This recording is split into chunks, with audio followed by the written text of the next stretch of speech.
Zimbabwe muri kuzviona sei. Oh, shall remain. Yours truly miss a one blow.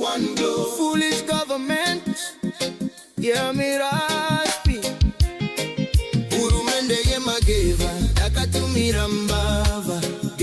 Urumende ye mageva, tiri kutongwa netoti. Yemeso nuri geva, takatumira mbava. Geva,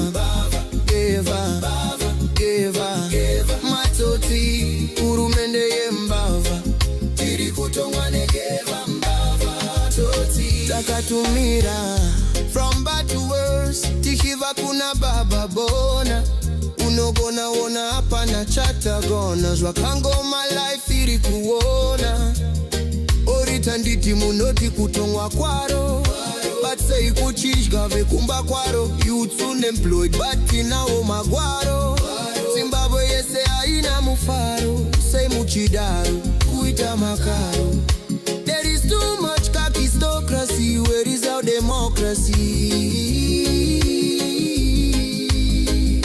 Chibataru oko rwangu mwana weva. Inindi chabarako. Let's rise, let's be wise and expose this Zimbabwe aparara bedue. Saga chibataru oko rwangu mwana weva. Mageva, takatumira mbava. Urumende ye mageva, tiri kutongwa netoti. Yemeso nuri geva, takatumira mbava. Geva, matoti. Urumende ye mambava ta. Tiri kutongwa negeva mbava. Toti, takatumira.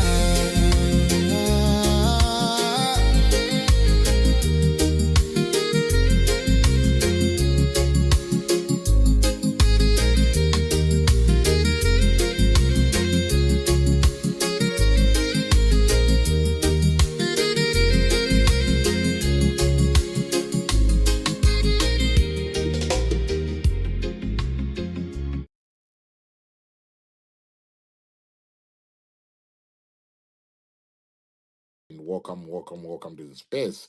Right, so I'm waiting for my brother Rutendo kuti vabudikire vaonekere, and he's going to be our guest speaker tonight. He's going to be our guest. So yeah, I'm just waiting for him, to join us, to come through, and then we kickstart, this conversation.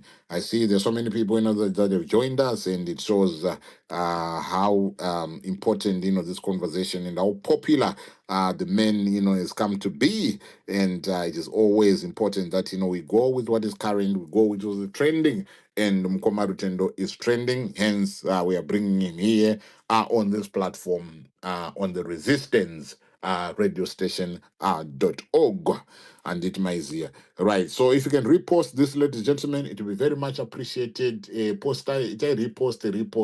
You know what, right now we've got about 259 devices that are registered on the show tonight, and please, we just be expecting that, you guys just be doing this, reposting. I've seen, there are 13, reposts, and it's very much appreciated. But can I urge you guys to continue reposting? We want as many people, to come through and be part and parcel of this conversation. Mkoma Shaline, how you doing? I see you. Thank you very much, for coming through.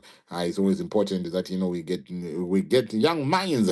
There's one word, that Mkoma has always said, and one word that I've always, held on to. He always asks for clarity. He says clarity is very important. And tonight, it is all about that. It is all about, clarity, and it is all about recentering the conversation on that which matters. So I'm going to go through, the conversation, the introduction, before I bring in Koma, Rutendo, because I want to set, the tone. I want us, to understand why we are here, why we are having, the conversation, why it is Rutendo who has joined me on this, on this platform. What inina Rutendo ga tumbweta na yes, and maizia. Rutendo. But it is important that he's going to be on the platform. Hansi Rutendo is in the listeners already. Mkoma Rutendo, can you make a request? Is that a request Mkoma Rutendo? Mzauye mwere anonymous. But in way side, but kana muri kuonekwa nevamwe, it means you are not anonymous. Right, let me see if I can search for your name. Rutendo. Yes, Rutendo. Let me see if I can get you. Oh, yes. I've seen you there. I've seen you there, my brother. I've sent a request for you to come in as a speaker. I've seen you. Yes, yes, yeah, you're connecting. Thank you very much. Yes, Mofu Titus. Yes, thank you very much, for coming through. Right. So since that Rutendo is here, ladies and gentlemen, I want to begin, by saying this. Thank you for coming to the platform at a moment when I believe clarity is in short supply. Even though, even though Charlene is always speaking about clarity, it is in short supply at this and it is a moment where the constitutional stakes are very high. So tonight is not going to be just an ordinary conversation, but it is going to be a civic moment, a civic moment, a civic responsibility. Over this weekend, I was away, but when I was going, briefly onto the platform, I could see that within the public square, the temperature was high. There were debates, that were going on. Debates, got sharpened. I see my brother Hulu having, a conversation. I see Scotty having a conversation. I saw a situation where personalities were colliding. And the constitutional conversation and the national conversation that was happening or that was being had was crowded by so many things. Accusations, counter accusations, and some could, relegate that to sort of a digital, theater. Because that is what was happening. But in the middle of all this noise, of everything, that was going on, sits a constitutional question. Amendment number 3.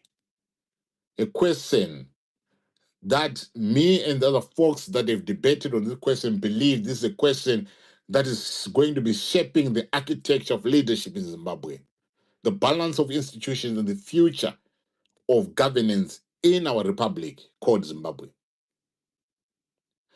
But events of last week, instead of focusing on that national dialogue, we began to be witnessing a shift into personality politics, online battles, narratives that risk overshadowing the constitutional moment itself. And yet, it is an important moment. I've seen recent public disagreements involving my brother Rutendo. I've seen him championing the defense of constitutionalism, his critique of the amendment, criticizing the amendment, and the backlash that he got from notable figures. I don't want to be going into names, but we've all seen what has happened. And all those things, ladies and gentlemen, has created a storm. A storm that has been loud enough to distract, it has been emotional enough to divide, and it had been dramatic enough to pull citizens away from the central question. The question that we are faced with as a republic is the amendment question. And what does this amendment mean for us as a people? So tonight we want to be clear. I do understand that these controversies are existing, the accusations are existing, the disagreements are existing, and citizens deserve transparency, accountability, and answers. And that's why I brought my brother Rutendo to the to this conversation. But we cannot allow some of these things that have been happening, which I want to call as shadows, to become the main event. Because we are good, we are better than that. We cannot be distracted. We cannot be taken away from the main question. of the Constitution. Ladies and gentlemen, I've always said the Constitution of Zimbabwe or any other constitution is not amended in the heat of personal, disputes, because that takes away everything from us as a people. They are amended through sober reflection, like what we want to be doing, tonight, public scrutiny, like what we want to be doing tonight, and a commitment to the long arc of national stability, because that is the goal. When you speak about leadership transitions, when you speak about institutional checks, or when you speak about constitutional safeguards, like the ones that are on the table, tonight, or today, or this period, we as a nation, we must pause. But the pause that we need to make is not to fight amongst us, but to think, because that is important. Thinking is important because the document that is at stake here is a document that belongs to the people of Zimbabwe. And any proposed change demands public literacy, public vigilance, and public debate, which is my brother has been on, which is what, Rutendo has been on, to say, look, let us look at this thing. Let us conscientize our people with regards to what is about to be happening. Let us, encourage our people to get into public, debate, because it is important for you to understand what amendment number 3 is actually proposing. What are its implications for leadership, succession, and institutional balance? All those things, ladies and gentlemen, they speak to the legitimacy question. How do we separate legitimate scrutiny from the political theater that we are witnessing unfolding in this moment, the moment of reflection and the moment of the constitutional amendment?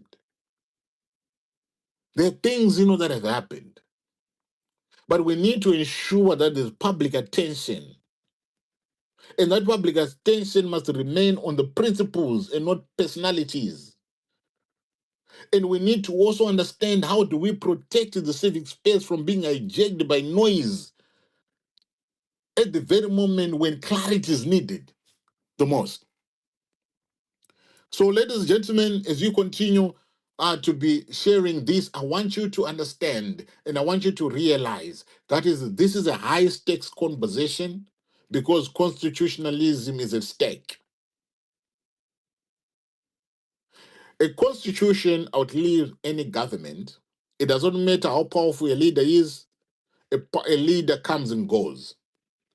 A constitution outlives any political cycles that can be told about. They outlive the controversies of the day.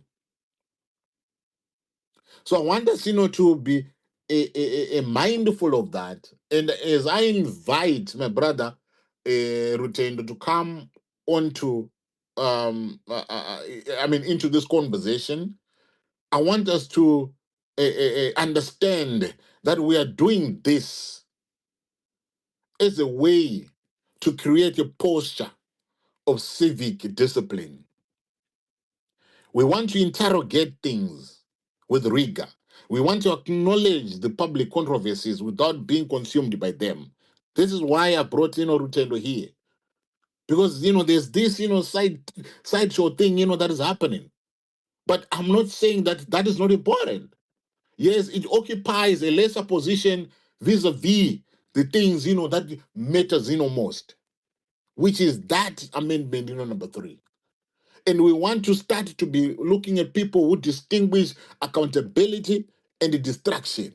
And above all, the most important thing is for us to retain again and again, no matter what comes out, no matter what is brought into the public sphere, we want to return again and again to the center. The center is the constitutional moment that is before us. That is what is important.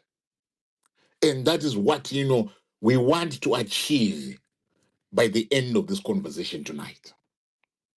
So to my brother Rutendo, you know what's coming. But I want you to realize that everything can be said and done. But the moment that we are standing or where we are at the present moment, it is a moment, it is a constitutional moment. And we need to send our conversation around that. A lot has happened. Since Emerson Mnangagwa sat in that cabinet meeting, since he said that, we need this, to go through the whatever processes that needs, to happen, we are understanding the importance of time. Time is not on our side. And events are unfolding. Zvinhu zviri kutoitika. Takatarisa, takavarairwa. But we need to get to the center of that conversation. So, ladies and gentlemen, thank you very much. I want to welcome you into the space. Rutendo, Zurise. Uncle Jed, thank you so much for the invitation. you know, Eh, would actually enemy angry, Wangu, I think the fact that I'm on your show today as your Yes. so-called arch enemy Right. is a symbol of the importance of what we are about to do. Absolutely. Our nation has been divided for a very long time. Mm-hmm. It has been fashionable for us to call each other enemies. Mm-hmm. And it has been fashionable for us to ensure that if I'm your enemy, we do not share ideas, we do not talk. I don't come to your show. You don't invite me. Mm. But I think we have reached a point in our nation's history where we've had to put differences aside Mm. and understand that unity is more important in nation building than polarization, for us to get to a moment where we break down these barriers that have divided us and we come Absolutely. together to start fighting for one cause, which is our national interest. And once we are looking at our national interest, you're looking at your future, my future, your children's future, and my children's future. And we're having to hold hands in the process beyond party affiliation, beyond ideological affiliation, towards the human interest of having a commonwealth that works. Mm. Absolutely. Yeah. I think, we are going to be having, that tonight, and we'll make sure that, that happens. Move Titus. Murise go move. Greetings, Nyamashusha. As we say. Aiwa, angodaro, Murise go murigo. And all we good, we good. I hope you had a good birthday. Aiwa, it was excellent. Even though I ended up, doing most of the cooking. we saw you doing what you do best after the mic. Yes. Yeah. So yeah, here we are. We've got Rutendo on the platform, tonight. Mhm. Yes. So Rutendo, I want to before we I want to be methodical with how we engage in this conversation, because the controversies, the public controversies, the question that have arisen has not escaped the public attention, and certainly they've not escaped me. We have seen narratives being written. We have seen conversations being had. So much was said. But I want to ask you this as a starting point. That I understand that there's been a wave of public criticism directed at you from various figures. I'm not mentioning any names, and without going into personal disputes. How do you interpret the timing and intensity of these reactions, given what you have been riding on the constitutional amendment, number 3? Over to you, Thanks. Rudent. Thanks, Jed. Thanks. For me, controversies are very good and very important at times, because what happens is that rumors give people an opportunity or a window to introspect and to interrogate the personality, character, and values of a person that is being presented in front of them. So if you're running for office, if you're a politician, and if you come up with public ideas that you become a public figure or an opinion maker, there is going to be controversies that are going to follow you. And when these controversies follow you, people have to ask questions, they've got to interrogate, and then they've got to vet which of the things that are said about you are true, which ones are false. And at the end of the day, within that interrogation, people get to know who you are, your personality, your character. Now, we live in a country of people who are self serving. Zimbabweans are known to be self-centered, self-serving, especially the most motivated and the most ambitious of us. We are about self. I'm about making money. I'm about trying to develop myself to the highest possible standard I can, get as many accolades, get as many comforts. That is generally the character of the Zimbabwean. And this character has gradually eroded our society. You can no longer go to the police and simply get somebody to do an affidavit for you without asking for a bribe. You can even get to the police station and tell you that the people who do these affidavits are not there because you don't have a cool drink in hand. And it has become such a corrosive characteristic in our country and in our society that we no longer have a moral base. We no longer have purpose and meaning. Everything is about self interest and gain. Mm. So when public figures introduce themselves to you, as a Zimbabwean, it is imperative for you to test their character, to test their standing, to test their value system, because you could easily just fall in for anybody who is just self-serving, looking to use people and looking to step on people in order to get where they want to get to. Mm. So for me, these controversies have two dual purposes. One is the intention of the parties that have brought up these controversies. And number two, the benefit to the people that are trying to test the character of Rutendo to determine Right. whether he is the righteous man that he presents himself to be, or is just another self-serving individual who's just looking to use people and numbers to get to where he wants to get to. So, from the perspective of the people that have started the controversy, the intention has been to reduce my standing Mm-hmm. so that the argument I'm bringing to the table is eroded. They have to poke holes in my credibility. It's actually a psychological operation, a psyop that is being done by people who know what they're doing. He is presenting himself as a critique of a bill, but we want the people to think and consider whether he is righteous enough and has got the right intentions to be bringing this issue to them. And as such, you saw a number of controversies. The only Mm. problem with the psychological operation is it then added too many issues. Number one, he's a CIA agent. Number two, he's paid by he's paid by Simon Radland. Number three, he's Yes. bitter that he did not get $1 million and a Land Cruiser. Number four, he's bitter And that he $4 didn't million. get paid. Yeah? I've had $4 million. Come on now. Yeah. I don't know. Kumbiro mari kari kumkoma ni andoneyo kamdara. Wangu. So the problem is that with the overzealousness and them being overwhelmed by my criticism and the points I was bringing up and their inability to poke holes in the argument, they went after me. But what they did is they were not coordinated. Mm. In the heat of the moment, in the shock of events, and in their masters trying to get a result, each one came with a different angle. He brought investors from South Africa. His investors did not follow process and they were arrested and deported from Zimbabwe. He's bitter about that. So people who were looking, they could have interrogated whether these issues were really about my personality flaws, my self-interest, my greediness, but there were too many issues put in their faces all at once to the extent that the credibility of these allegations started to become questionable. Right.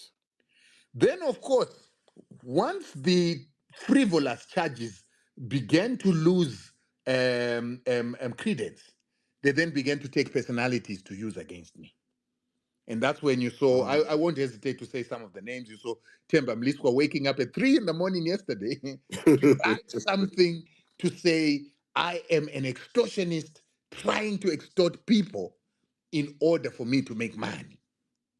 And soon after that, on the same day, at about 4 in the morning, and you wonder, who are these people who are not sleeping at night to the Right. extent that they wake up and start making allegations and posts? And these are men with rather reasonable standing in society. I mean, Temba was an MP. That's a respectable position. And when he was an MP, he fought corruption and he was very much about accountability. So when he attacks someone like me with such an allegation, it carries a bit of water. And in the same vein, we had Joshua Maponga also rising up to make allegations about the fact that I just make frivolous allegations on social media, talking about monies that I'm owed, yet I don't even have a receipt or an invoice to prove it. So Right. right there was built now the last constructs of an attack on my character that were supposed to stick.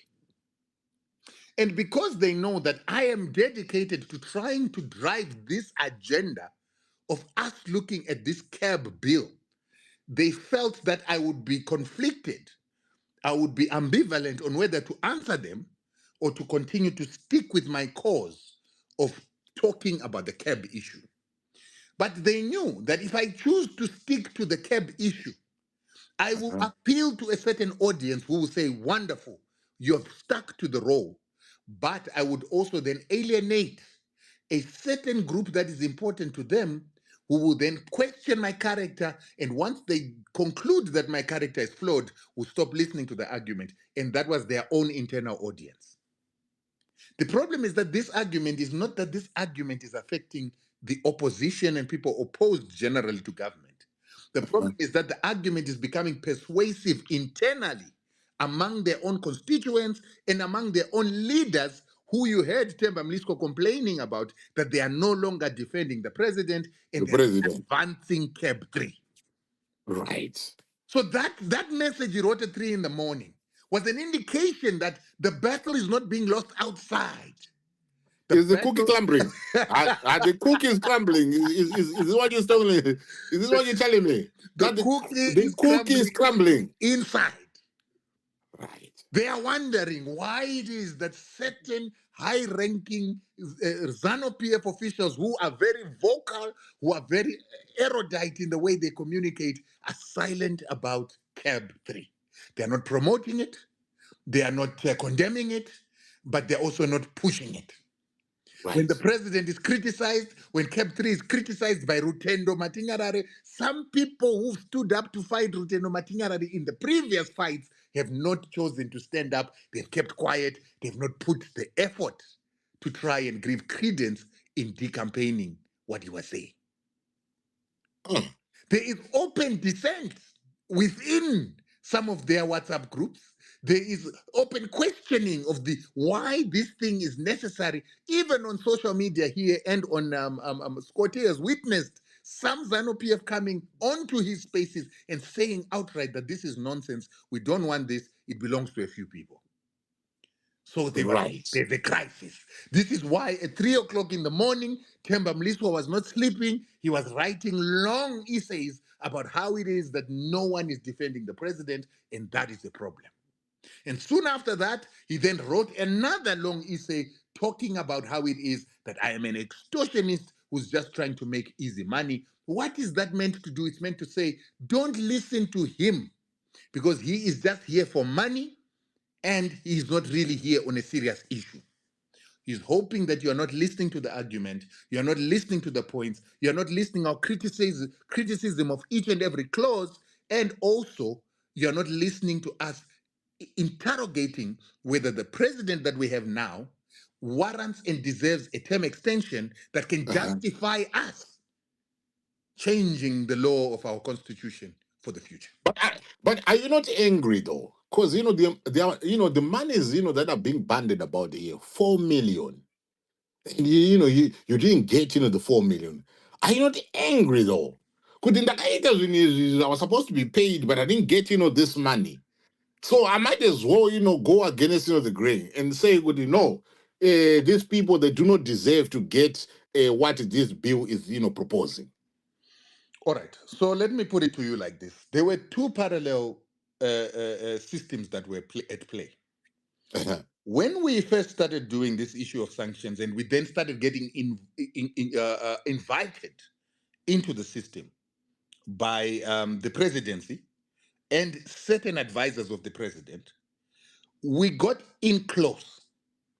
And the first thing that happened when we went for the first meeting with one of the advisors of the president, who was given the role to be my handler, together with someone else that I went with to that meeting, was that he asked us a question.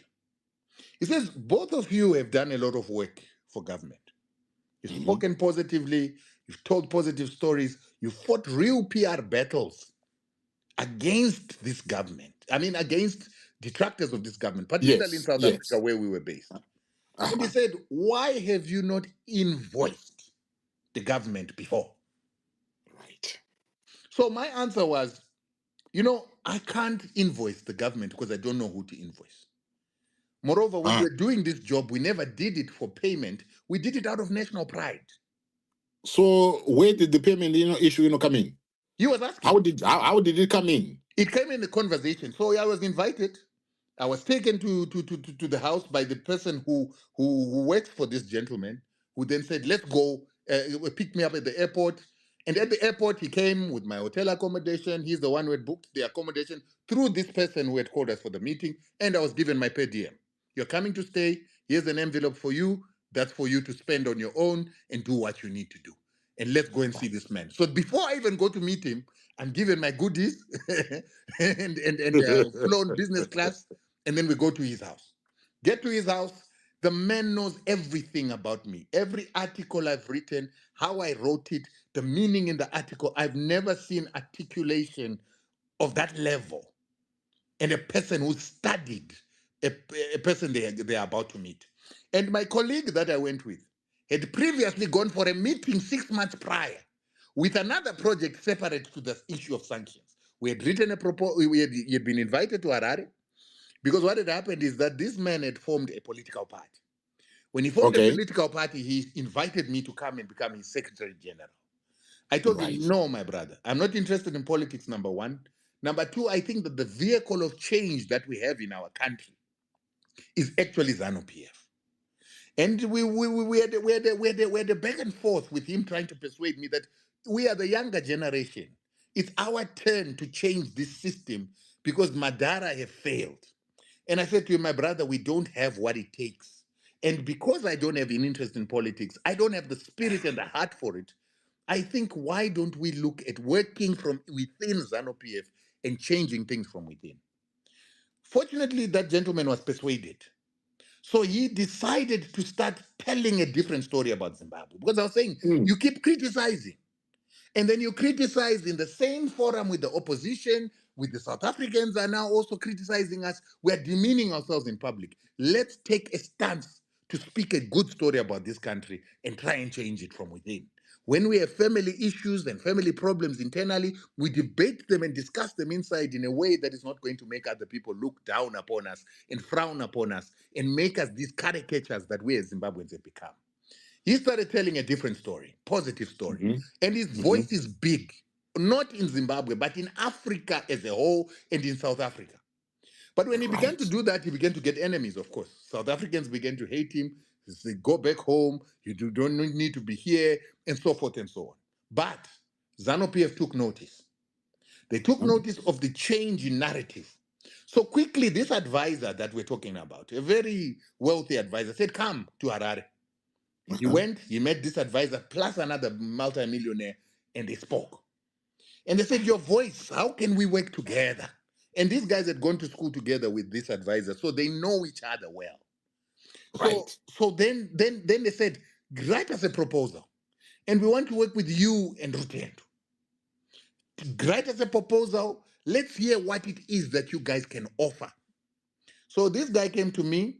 He had an idea that we would do a show for young Zimbabweans who have great Mm-hmm. ideas, who don't have Mm-hmm. funding and finance. Number two, he had another one of going around and just looking at how it is that social responsibility exercises can be done in order to uplift poor people in all corners of the country. And then going around and telling good stories about what's happening in agriculture and so forth. Then I Mm. added one of my own ideas out of the 7 ideas that he brought. I just said, I want to tell the good Zimbabwe story. Just Absolutely. good stories about what's happening in Zimbabwe. Let's lift the morality of our people. So he doesn't like writing. So he got me to write the document. So I wrote the document, he proofread it, we fixed it together, he took it to Harare. 7-pager. And in Harare, it seems it took off. So soon he left South Africa, he went to stay in Zim. So while you were staying in Zim, this is when my campaign on anti-sanctions was moving fast. United Nations came, Congress came to meet with Pollard. and they did an impact assessment. So things were moving there now. So that's when they Yes. reached out to me. But he was told to reach out to me, but what he didn't know is that the son of the president had already reached out to me and had Yeah, asked. because I saw a conversation, around that in terms of who introduced who, to who, and in the long, response, the individual did not want to go deeper into that conversation. Maybe he was now appreciating, or maybe he now had, the information that the son of the president was the one, was involved, etc. Because he said, I don't want, to go deeper, into, but he then started, to question you in terms of if the son of the president was instrumental in this introduction. So why are you going against the president? Right. So I don't blame him for his perspective because he was given Right. the impression by then he was working for that advisor. So Aha. that was now his boss. His boss told him, I want us to talk to your friend Rutendo, who we talked about previously, of you doing a proposal with him. So in his mind, his boss has not spoken to me. There's no other channels of communication that are happening except between him and his boss, and he's the conduit towards me. What he didn't know Right. is that behind the scenes, the son of the president had already reached out. Ah. Now, you are asking the question, why would I be a critic of the president on this particular issue, yet, Yes. the son has reached out? If you look, I've been invited to join the CIO. I refused. They had a communications Really? department. They had a communications department they were creating. They needed good Right. communicators who were going to tell the good Zimbabwe story before me and this gentleman even began to talk about this proposal. But I didn't want to be. I didn't want to be contained. One, Uh-huh. I also didn't want to work for the organization because the organization's image was a bit damaged. Even though Right. I would have worked in a capacity that was not linked with the organization, I still didn't want that proximity.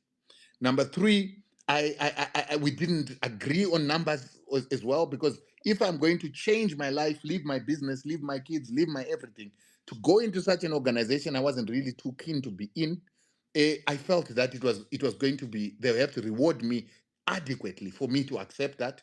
Number four, they could not separate for me doing business with the government and serving the government in communication terms and making sure that there's going to be a wall between the government and ZANU-PF. They couldn't guarantee me that because I didn't want that political affiliation to a political party because fighting sanctions required me to capture everybody else. I had also been Mhm. offered to join ZANU-PF. And I've said it clearly here, and I'll say it again. I had been even offered that why don't you become the spokesperson of ZANU-PF? And I've said that's madness. We've got people like Right. Patrick Chinamasa there. Who've been there. Mm. We've got Mutsangwa, who is Mutsangwa, in an the current position, institution yes. in his own respect in terms of his knowledge about ZANU-PF. How do I come in? I don't know the slogan. I have never been in a branch. I've never been in a cell. I don't know the policy and ethos of ZANU-PF. All I know about ZANU-PF is what I've read in books. How do you offer me such a position? I felt it was a trap. And I felt that it was basically making me clash with people who already hated me on the pretext that I want to jump through the window into the party. I wasn't Uh-huh. interested in that. So I said, you can't put me in such a position. And those offers had been made by very important people. But I said no. And they said, you shouldn't worry about all that, what you're talking about. We would deal with that. I said, no. I don't want a situation where I'm clashing with people who There's a there's an issue that was that was spoken about by Alex Magaisa may so rest in peace. The issue of compromise. Do you believe this was a way of creating that so that you get tied into the system? Yes, and I've always felt that there was this attempt to bring me into the system. Once I am in the system, then I'm easier to control. Because I think some people within our system, there are people with intelligent skills to assess character, to assess personality, and I think they Hmm. had seen that I've got a rebellious character. And the need to control that rebellious character was always there. And I believe that central to me not being paid for work I did for sanctions, central to me not getting recognition for that work, is because I am a renegade who is refusing to fall in line. And you have to Right. understand that this renegade falling in line is a thing they've been working on for a while. Because when I started sanctions, I started it with this organization called Zwaus. This Uh-huh. organization called Zwaus was mine, with a couple of people that I knew and no other people outsiders internally. And then I was told to dissolve Zwaus and to form a group with other people who were also doing anti-sanctions so that we have one organization. That was the first step of them trying to bring me in line and to make me controllable. And when I refused to dissolve my organization and to create this institution with people like Chitando, people like Brian Chivongodze, they then said, "Why are you a selfish person? Why are you this person that wants to work alone, to take credit alone? Why don't you form this organization with others?" They touched a nerve for me there, because what they were saying is, "You're Right. selfish." And I don't want to be seen as selfish. I don't want to be seen as someone who can't work with others. And they said, and until you work with others, you can't get resources. Government can't work with you in an institution that belongs to you alone. And you can achieve so much if you join others. So then I was forced, having refused the CIO offer, having refused joining the party, I was now forced to join this organization, and we created an institution, which I believe really, really achieved good results because we were working together with others. Yes. But there was also sabotage from within. We had a lot of challenges because of that. Okay? Right. And so these were some of the things that were happening. So anyway, by the time I meet this guy, he knows so much about me. He's paid my accommodation. He's paid my transport. He's flown me in. Hence, I don't agree with what was said yesterday, that the money that I was paying was to pay back for accommodation. I mean, we're dealing with a billionaire. The billionaire paid Yes. everything. He paid the business flight. He paid my accommodation. I even stayed in Zimbabwe in a hotel for 6 months while gathering evidence for our case.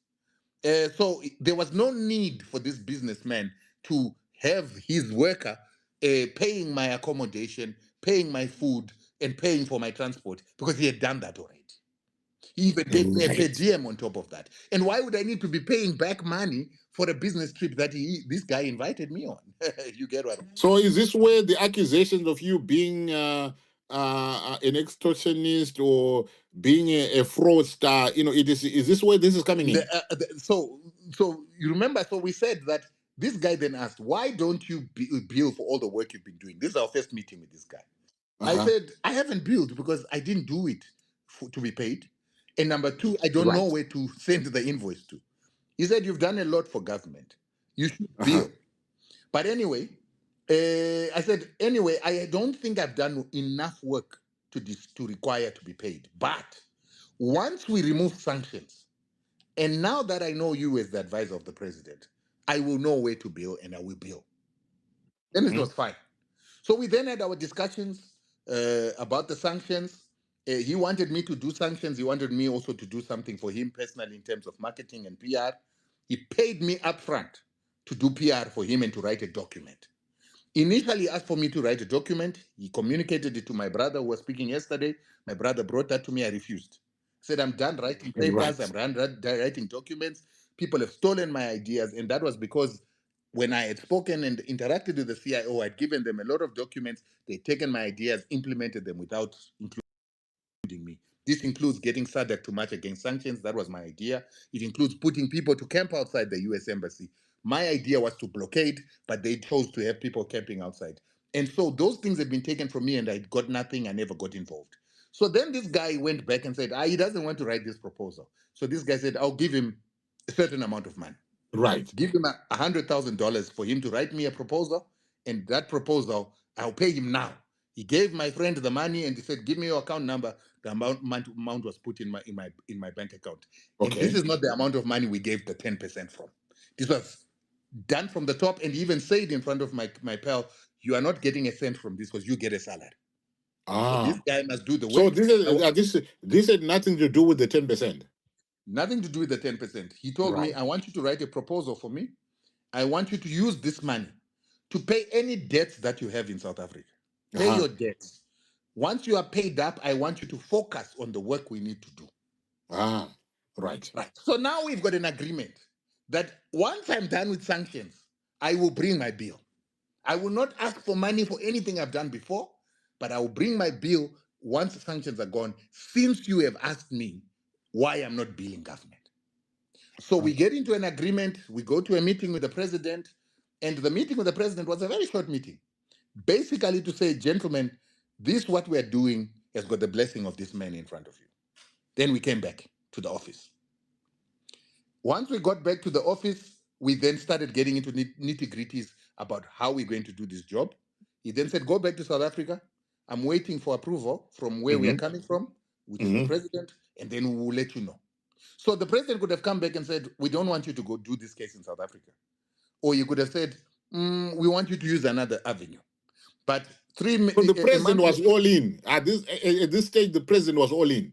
At this stage, I have been sent back until an answer and a response or approval has come from the president. So there's no approval yet. We don't know if he's all in.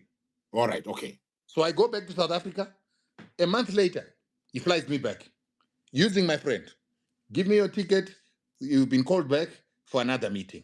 I then go back, I then come back. And I said, he says, my friend told me, we are now coming to talk about the details of money. So I said, if I were talking about the details of money, I'm coming with my advocate. Uh-huh. My friend didn't like the advocate. He's like, why are you bringing an advocate? Come alone. We know you. My boss knows you. He doesn't know your advocate. I said, no, I want to bring my advocate because if I don't travel with my advocate, once we start talking money, there's always going to be an assumption that I've stolen the money and eaten the money alone. Right. My friend says, leave your advocate. Moreover, we can get you better advocates. This guy of yours is not bright. He's not that great. So why you want to bring him? I said, he's the one I want to work with. And moreover, I'm being given him by the system and I get along with him. Because for me, my advocate was one of the few people who was willing to go against the Americans in a court. He's a person who didn't want a US visa. So there were very few people like that. And he was smart and streetwise. Anyway, my friend then eventually accepts and he gets us 2 tickets. And there are photos of me and my advocate on a plane, business class, coming back to Harare. From there, we went to our meeting. In the meeting, I'm asked, right, how much do you guys need for this fight? I said, I refuse to speak. Here is the advocate. I want the advocate to speak. Advocate begins to speak. This is how much we need. And I think the number was about $6 million because we were competing with people who had about a kitty of about 24 million and above. All the banks, Biden himself, and the other members of government in the South African banks represented by the Banking Association of South Africa. The guy then, the businessman then says, fine, this is not a lot of money, but I refuse to pay for all of it alone. Because if I pay for all of it alone, it's going to look like I am in an agenda to personalize this fight, yet this fight is a national fight. I want you to focus on bringing sanctions down from the country, and then when you are done, you deal with us as the individuals. But for now, let's remove the sanctions on the people on the country. Right. Right. But he says that, but in the same meeting, he also says, but guys, don't be too quick to remove these sanctions.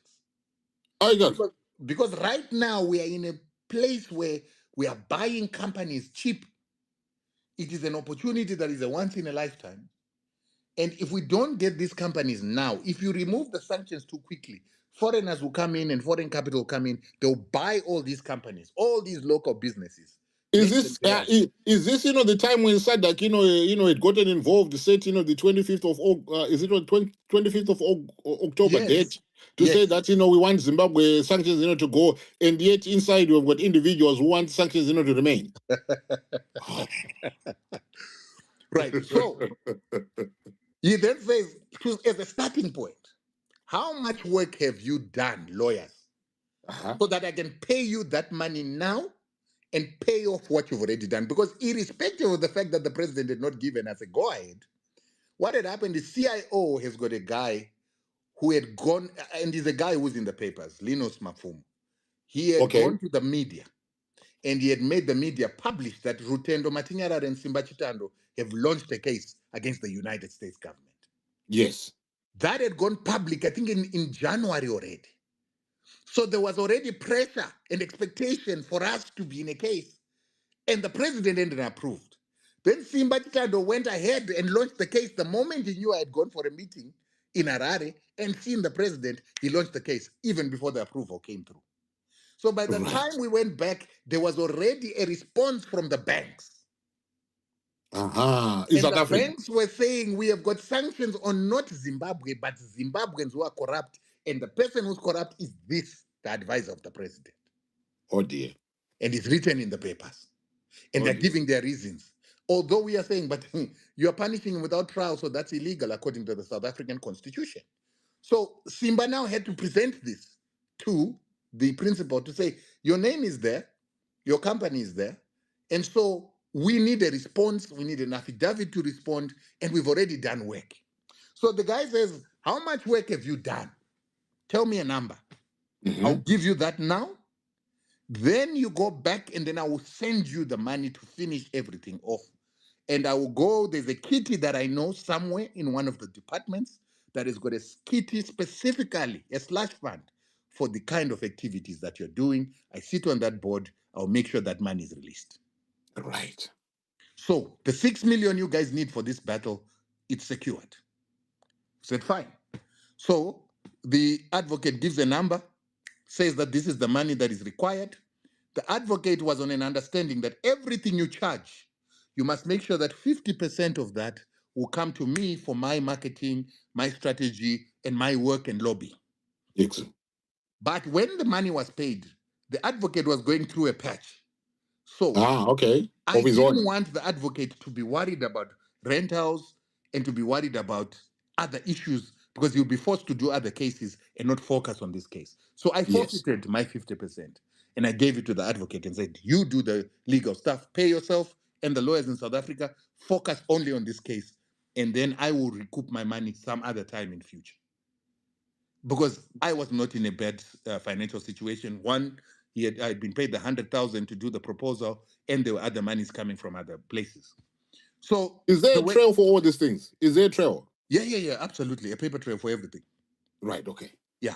So from that money that was paid, that's when we then paid my friend his percentage from that, and we paid him 10% of what was due to the advocate, and not what was due to the South Africans. Right. And of course, he was saying, I've done the work. I run around, I come pick you up from the airport, I put you up in the hotels, I make sure you're happy, which is fair. All right. But it was also just a token of appreciation. And so that was that. The case starts going on. The advocates go wild. Over and above the work that they'd been paid for, they started working. The banks are responding, they responded back to the banks, and so forth. 8 months down the lane, we're still not paid Wow. the rest of Okay. the money.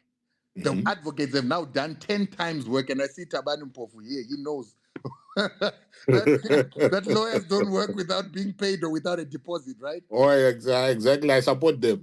My But missus is a lawyer. She tells you, "Good, Maripa Mberi Mdara." Chitando understood that this case was a landmark case for the country. And he knew that we were dealing with people with real money, and so we will be paid ultimately. And the president has approved the work, so we will get paid at the end of the day. So the job continues. I then begin to put pressure because the South African guys are now saying, we don't want to keep working without money. Because some of us, we do live hand to mouth and we need money. We need money, I yes. start putting pressure on our principal. But I go to my friend. Friend, we're not getting paid. Friend is dilly-dallying, doesn't understand the pressure that we are in South Africa and the threats to go to media. So I skip him.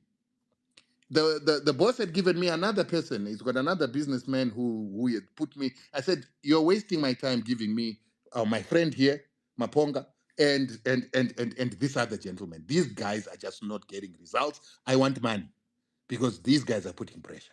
And the assumption is that you've given me the rest of the money, and I've used it. That is the pressure I'm getting.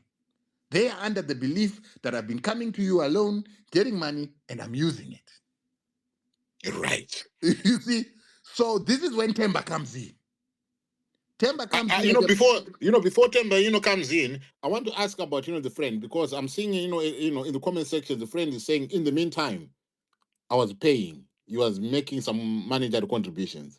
What was going on, right there? No, he's not telling the truth. My friend Okay. is employed by the billionaire. He works for the Ah, billionaire. ah, The okay. billionaire has got no bill that he expects this guy to pay on his behalf.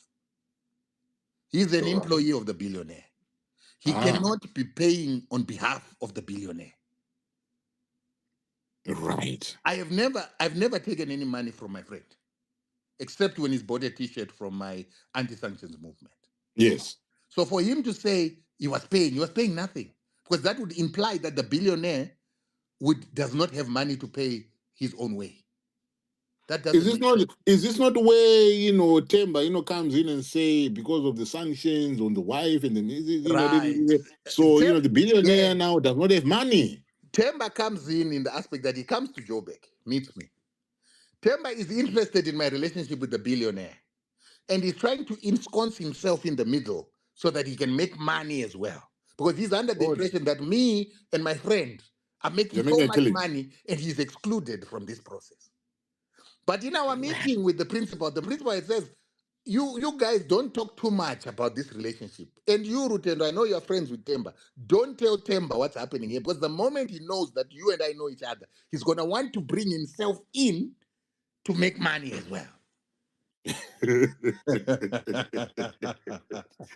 Oh, man, He has yeah. also warned me about my friend to say, my friend, whenever I give you money, don't give him anything. I'm building him a house. I bought him a car. I pay him well. He must not ask you for anything, and don't give him any percentage. So I didn't tell him that I'd given him 10%. Right. So Temba comes in. He's interested. So he meets me in Johannesburg. Tell me, I see you are coming to Harare and you are seeing Kuda. So along the way, I start telling him, hey, Mzukuru, Right. Kuda doesn't want to pay. There are problems. So he says, okay, Sakuru, I talked to him, and I know Temba gets things done. So I told him my issues. We're not getting money Right. for the lawyers. Lawyers are Mm. waiting for more money. Simba needs money. The South African lawyers need money to continue. They've done a lot of work. They Hmm. filed the papers. They got responses from the banks. They took hours and ages to respond back. I was on the ground for 6 months, going door to door to every ministry, every company of government, and private companies, trying to get evidence. Going all the way to Zimforce, traveling to Sebo Chemicals, traveling to Zisco Steel. I went all those places looking for evidence and affidavits for the court case. So work was being Right. done big time. Resources were being used. I had been given a car, but I still had to have funds to put petrol, to stay up in hotels, and I had been given enough of an allowance, but a lot of that allowance was going to accommodation. You see, so Ah. initially they put me up in the Migos. I Hmm. then got out of the Migos and said, "Give me the money you're paying me at the Migos. I will look for alternative accommodation, and then I will have enough money now to do other running arounds." Because remember, I never took a chunk out of the Exactly. money. Yeah. Yeah. Out of Yeah, the so I needed 50%, money to run you around. forfeited that. Yes. So I forfeited staying in the Migos because the water was cold there, the food was bad, it was pathetic. So I went somewhere else where I was paying half. In fact, probably not even half, maybe even 30%. Hmm. And then the rest of that money now, I used it to put fuel to travel across the country to get these affidavits I needed for court. While the Right. lawyers were working in Harare, in South Africa, waiting for the evidence. Mm.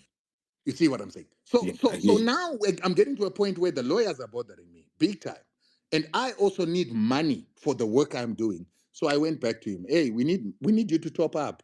On so it wasn't coming. So then Temba now says I can get it for you, but then of course he wants a cut. So I said go and get it for us. So he went.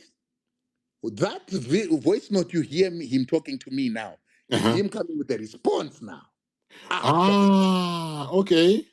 You see, that's 8 months later. In fact, it was not 8 months later. It was the next January. So it's almost a year since our first transaction.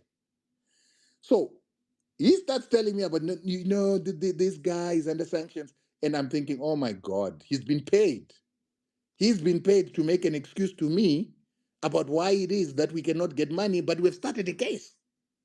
So it was almost reminiscent of what I suspect is happening with Moyo in their case, that they were given money to start the case, and then along the way they stopped getting money, and the case falls apart. And I believe that that's what was supposed to happen to us.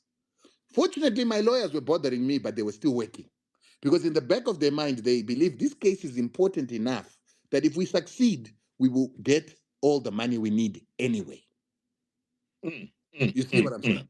Yes, I hear By you. then, I've also gone to the DG of CIO, said, listen, we've got a problem. We've got a national case that's in the courts in South Africa. You've seen it in the media. It is assisting the South Africans to start falling on our side. Because remember, South Africa was not convinced that Zimbabwe had an issue of sanctions. They believed that the problem in Zimbabwe was a political problem. Yes. And they believed that the issue in Zimbabwe was the government and the opposition are not forming a unity government to deal with that political problem. And they also believed that there was misgovernance happening in the country. So Right. I was now tasked by the ambassador in South Africa to say, you have to go back and convince the South Africans that we have a problem of sanctions that are cause of their refugee crisis, and they need to participate and change their foreign policy to start ensuring that they talk about Zimbabwean sanctions. That was first mandate. Second mandate, you need to ensure that they decouple from having a relationship with the opposition. Because remember when we had Zimbabwean Lives Matter, the South Africans came wanting to meet ZANU-PF and the opposition. Yes, yes, yes. They were not liking that. So ZANU-PF wanted that. I mean, the government wanted that to end. So that was my role. And we achieved the result partially because of the case we had opened In South Africa. in South Africa. Plus, Chitando was fighting ZDP, and we were fighting them on social media, saying that they've not been loyal to Zimbabwe as Zimbabwe was loyal for the independence of South Africa. Eventually, I was invited for a meeting with one of the high-ranking officials of the ANC and the government of South Africa, and we had an agreement. They were going to ensure that the issue of sanctions in Zimbabwe were put at the same level as Palestine, Sahrawi, and Cuba. And I Right. think you saw that happening with Panaleti Pando. And next, when we have elections, they were not going to take the side of the opposition because they had bought into the narrative that the sanctions on Zimbabwe are the cause of the refugees, and the sanctions on Zimbabwe were imposed in order to bring a puppet government in Zimbabwe In in place, terms yeah. of the opposition. That Right. was bought hook, line, and sink, so we were secure there. So by now, things are moving, but I'm not getting money. That's where Temba comes in. So now for Temba to say, I'm extorting, he couldn't say that because he knows the truth. He knows the facts. He knows that there was money outstanding, and he knows that the total amount of this money was supposed to be $6 million US, and he wanted to ensure that he can get either a percentage, a portion, and get his cut in the process. But now he was coming back to tell me, no, this guy is under sanctions. He doesn't have money to pay. And I told him that's nonsense. So I kept So, on pressuring. so the financier, when he went to the financier, the case was put. I mean, he convinced. I know Temba, he can sweet talk. So he convinced, and the money gets paid, to him. But No, no, instead no, of, no, no, no, no, no, no. Temba what didn't get paid. happened? Temba didn't get paid. Oh, he Temba didn't was get paid. probably given money to tell me, to pacify me, and tell me that there's no Oh, money at the moment. also you mean with this agapi wachiwoko muhomwe with the Chake, yes, Chake, manager Ah, Munu. Manager right. Munu. Manager Munu Uyu. Right Ah, now, right. right? And that's what he came to tell me. But what he didn't know is I had spoken to Junior in October of 2022. And Junior had said, we've got money that is getting released. And in that money that is getting released, you're going to get your money. So don't worry. Right. October passes, November passes, no answer. And remember, I'd gone to the DG as well to complain that we've got lawyers in South Africa who are not prepared. Yet this case is central to Zimbabwe's image, its re-engagement, and pressuring the Americans to continue re-engaging because the Americans need to talk to you to stop our case. And the DG confirmed that the ambassador in America had been approached by the Americans to say, who are these people with the case in South Africa? It's embarrassing us, right? It's embarrassing us. It's causing us diplomatic issues with South Africa because every time we pressure South Africa not to support you, all of a sudden South Africa is saying, go and answer the papers in the courts. Right. Prove to us that your sanctions are legitimate. Our courts have a case. use that to create the precedents that proves that your sanctions are legitimate. The Americans were not willing. Eventually, Biden had to respond to the papers that we had in the South African courts because of that pressure. So the Ah. ambassador said, yes. I mean, the DG said, yes, our ambassadors are being pressured, both on South African side and American side, to answer When as you to say who. when you say DG for the benefit of those, when you say DG, what does that mean? Director General of CIO, the main man at CIO, the Right. CEO of CIO. Yes. No, it's for Right. the benefit of those, not clue to the lingo. But anyway, go ahead. So after we gave the report to the DG, he said, I'm going to write a report. So tomorrow you must visit Linus Mafumo, you do a debrief, and then I'll take your report to the president. He is the one who make the final decision as to what happens. Hmm. We do this, I do the debrief, report is written, it goes through to the president. 2 months later, the answer comes back to me from one of the people that was invited to be in the meeting with us. One of the people who was involved in trying to recruit me into CIO for this very same DG. He is the one who then comes back to me and says, listen here, man. Hmm. The DG was given a response by the president. The president Right. says, you must talk to Kuda. The DG has no authority to help you financially. The finances have been given and authority has been given to Kuda. So Kuda will deal with you. Right. DG can't give you any money from his funds. Kuda has been given everything you need. So Mm. now I'm now empowered by this. I go back. I'm now forgotten what Temba was saying, and I'm saying I'm told that you are the one who's supposed to deal with us. Yes. Plus, Junior is saying there was money that was supposed to have come out in October. Where's the money? Hmm. You understand? Hmm. So we keep pressuring. Nothing happens. We even stop talking. It could have from 2001, almost all the way until 2000. I mean 2002, 2000, going to 2003. I don't talk to him until we get to 2004, when the sanctions are removed. No, no, no, no, no, no. I revise your dates. I revise your dates because you're Right. talking about 2002, 2001. Sorry, No. sorry, no, no, 2022, 2022, Right. Okay. 2022. Sorry, my friend. 2022. So Mm. 2022, we don't get any money. 2023, we don't get any money. 2024, sanctions are removed. In fact, late 2023, the South Africans start contacting me. Now, all along, I had no contact with the South African lawyers. Hmm. They were dealing with Chitando. Chitando had made it clear that, bro, I want you to stick to your lane, and I stick to my lane. And there had been this reputation that Rutendo is a control freak, and so because of being called a control freak, I had to give away that power and say, fine, you deal with lawyers, I don't deal with lawyers, you do it. So the Right. lawyers start phoning me. They were talking to Stando, but they didn't have joy from Stando. Stando is saying Rutendo was given the money. I don't know what he did with it. So they Mm. get in touch with me through Bright Matonga.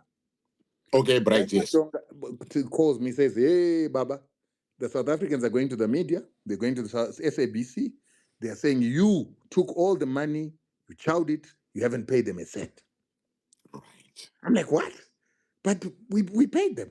But I know that there's money outstanding. So Uh-huh. anyway, he gives them my number. He gives them my number, and we get in touch. We start talking. Then they say we haven't been paid, and we've done all the work. We've answered papers. It's a Biden. We've gotten Biden to respond. That's a lot of work. That's a very big favor for you guys as Zimbabweans. Why aren't you paying us?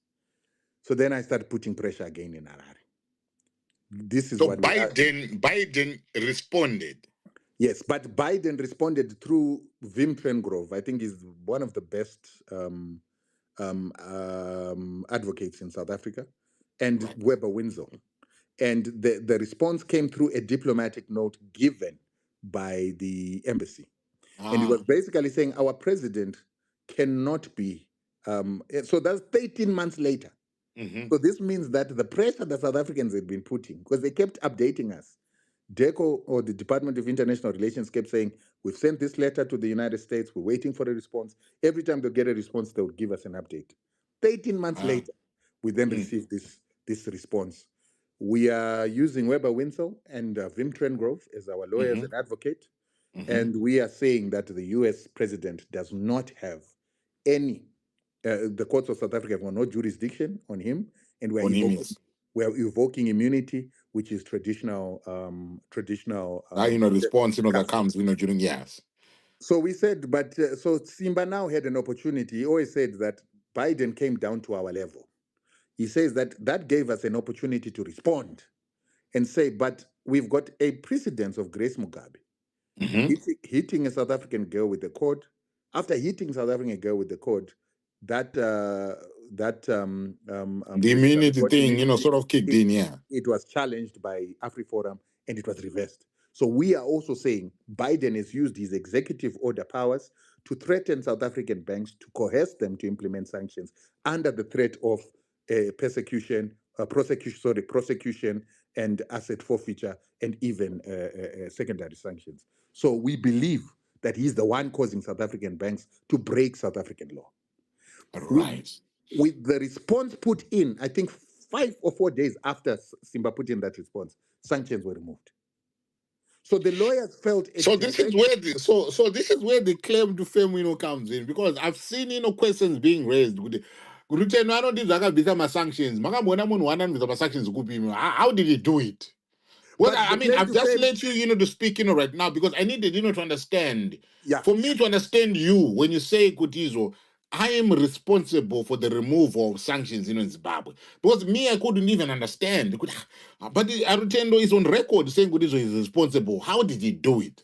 So all these processes and all these steps and everything, that happened, from the filing of the court case to everything, 30 months later, Biden, responding via a channel and getting to the removal of these sanctions. It was all because of this process that you instituted. And not only that, remember, in turning the South African government that was putting really big, huge diplomatic pressure on America, yet it is the most important government on the African continent that they need to be on their side. That government had turned against them because they were saying your sanctions are bringing refugees into our country and we can't deliver services. So we cannot continue to support your sanctions. We are going against them and our courts will make a decision against them. And once a court in South Africa makes a decision against them, it's precedents that could affect their ability to implement sanctions in Africa in future. That's number 2. Number 3, we brought the UN. The UN then made a report to say these sanctions were contrary to international law and they were violating human rights. Number 4, and the biggest and the most important factor, was Congress got in touch with me through their legal advisor, senior legal advisor. That was not just a senior legal advisor. She was a liaison to the White House. She was a liaison to the Department of State and a liaison of the Department of Defense. That lady came and asked, you are making so much noise. This is in 2021 on Independence Day. We were doing a presentation at the ZANU-PF School of Ideology on how we are going to fight sanctions. And this poster landed up in the hands of a friend of mine in Ghana who sent it to this lady in Washington. And then she also they've been talking about these issues. So they got in touch. What do we do for you guys to stop making this anti-American noise? If we remove sanctions on civilians, will you be happy? He said, no, all sanctions, because even the ones on politicians, you have not tried them. So you need to remove them. Then she said, but how do we do this? Then I said, follow the processes of the United Nations. The United Nations has got a process to say, before you institute sanctions, you must do an impact assessment, human rights impact assessment. And then you impose sanctions knowing where not to hit so that you don't affect civilians. Then after 1 year, you must do another impact assessment. And I said, you haven't done that in 21 years. You're supposed to have been doing an impact assessment every year, doing a report and mitigating the problems that are caused on human rights. So do an impact assessment. If you see that your sanctions are hurting civilians and depriving them of human rights, then remove them. So they agreed. That's when they went to Poland. And the congresswoman, who's currently the mayor of Los Angeles, is the one who wrote a letter to Poland saying, we're coming to do an impact assessment. That's 1 month after I spoke to them. And then they did the impact assessment and wrote a report to Biden. The same Congress that asked for Desidera to impose sanctions then wrote a report to Biden saying you need to remove the sanctions because they're depriving women, children, and civilians of healthcare and the enjoyment of their human rights. That particular thing was the real last straw that broke the camel's back. Wow. You're dropping names. I mean, I'm, I'm not saying that, we are trying to be pacifying people here into believing, your story. But I needed, to understand. And the way that, you're articulating, yourself and, the evidence, of course, these names that you're dropping, these are real people and they exist. And we can fact check them. We can fact check, with them if they decide, to want to, go against you and say, oh, he's lying or etc. But you're dropping, these names, and I, And it's deliberate. It's deliberate, uncle. Because yesterday you saw that Joshua went to a platform being uh-huh. asked questions about things I had said. And in that, he made certain admissions. Hmm. Remember, I had said in the afternoon, I'm trying to extort as a billionaire. Yes. Joshua came and acknowledged this man has a relationship with the billionaire. The billionaire gave money towards the court cases that were fought in South Africa, and he gave a certain amount of money. That went on to prove that I had a contractual relationship with the billionaire. The billionaire committed to certain amounts of monies. Those monies were given. The question was that was left after Joshua spoke is whether the billionaire had paid all the money or not. So I was Hmm. vindicated by what Joshua said. But Joshua only came and spoke to corroborate what I'm saying because I've been name dropping. Ah. Right now, I've name dropped the name of the mayor of Los Angeles, who is Karen Yes. Bass. She was the head of the subcommittee on human rights, health, and organization. Anybody who wants to check what I'm saying must check if Pollard and the Congress met and did a human rights impact assessment, and whether that human rights impact assessment brought out a public document from the Congress of the United States that went to the President of the United States asking for sanctions to be removed. That happened, but that document remains classified, yet it is supposed to be a public document. Why? Because it proves that the United States had sanctions on Zimbabwe that were hurting civilians. And if that went into the public domain, we can use it to ask for reparations and damages. Right. But okay, let me ask you this because I want to then pivot to a conversation on the cap 3 bill. But I want to ask you in terms of, because you've said quite a lot in terms of the promises that were not made, the monies that were not paid, the obligations that were made. But what was the motivation for you to continue, given you're facing all these challenges, left, right, and center? You're having people coming to you demanding money. But what was the motivation for you to go on, Look, knowing that the money wasn't coming? look, I've got a marketing consultancy. And Uh-huh. as marketers, it's very difficult, especially if you're in the communication space, to prove the value of your work. Hmm. I knew that removing sanctions on Zimbabwe would illustrate in a clear and concrete way how PR can work when used correctly. I wanted to also be a Zimbabwean who contributes to doing something that changes the lives of 16 million people, because that Right. goes into the history books. And I Mhm. knew that this would build my profile. And today you've seen me going to Rwanda, you've seen me going to Nigeria, you've seen me going to the AU. I was being invited to Eritrea to go and speak to them about how they can fight their own sanctions. This has brought me a lot of other opportunities, Uh-huh. simply because we stuck with this job. So the payment is something that I would love to change my life, change my children's life. But the experience, the story, I can write a book now. I can release the book. Right now, what was stopping me from releasing the book is complications in the aspect that there are so many sensitive people's names in this chapter. Some of Mm. whose stories they look benevolent, but they've also been non-benevolent. And now I get to a point where I can write those stories and expose some of the characters of the people we trust as patriots, but realize that some of the activities were not patriotic. So I can write that book now. But this wouldn't have happened if I hadn't gone through this story, if I hadn't walked this journey, right? The relationships we've created here. We've created relationships in America, relationships with international lawyers like John Philpott in Canada. I had an opportunity to present. I'm not a lawyer, but I had an Mm. opportunity to present to the AFBA, or African Bar of Lawyers, to tell them about sanctions, how sanctions work, and how they can litigate and help us to litigate as African countries against sanctions, because Africa continues to be the most sanctioned continent. So Mm. I did it because there was opportunities there, but I also wanted to serve my nation, and fortunately, we succeeded. Now, people ask, where do you get the number 4 million? Remember, we said we wanted 6 million for the case, but the case didn't last Yes. as long as we thought. We thought the case would last a long time.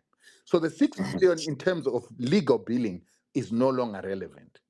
But the results of the work, when we compare to other lobbyists who were paid 4 million and failed, I believe that 4 million needs to start as the starting point of what we need to get paid for achieving the results that other people were paid for failing. Ah, right. Yeah, I remember, there was a time where a lobbyist group in America, I think, ended up being sued for, going against, is it against, the Logan Act? Is it, No, the Logan no, Act? you got arrested for not complying with FARA. FARA is the Foreign Agents Reporting Act. So Oh, any yes, yes, person yes, who yes. becomes a lobbyist for a foreign country in America must register with the Department of Justice. They must submit monthly reports on how it is that they are lobbying for the other people, the strategy of the lobbying, and the results of the lobbying, who they are talking to, and so forth. So this guy, he was not following that process. He was an American.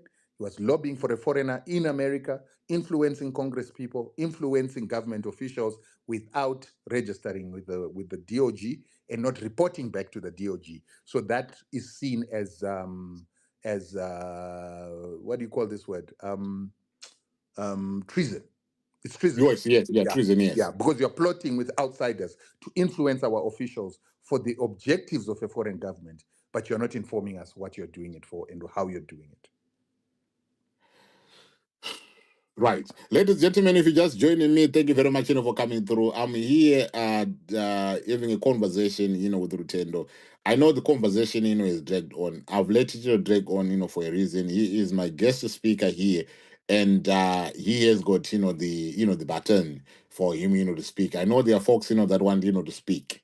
I'll give you the opportunity, to speak. I'll ask, Rutendo, if you can extend, the conversation, but we'll give you guys, the opportunity, to speak. But having said all this, Rutendo, I appreciate and I thank you very much for being honest and candid in your conversation. Right now it is up to you guys, to evaluate, what he says, whether you believe him or you don't.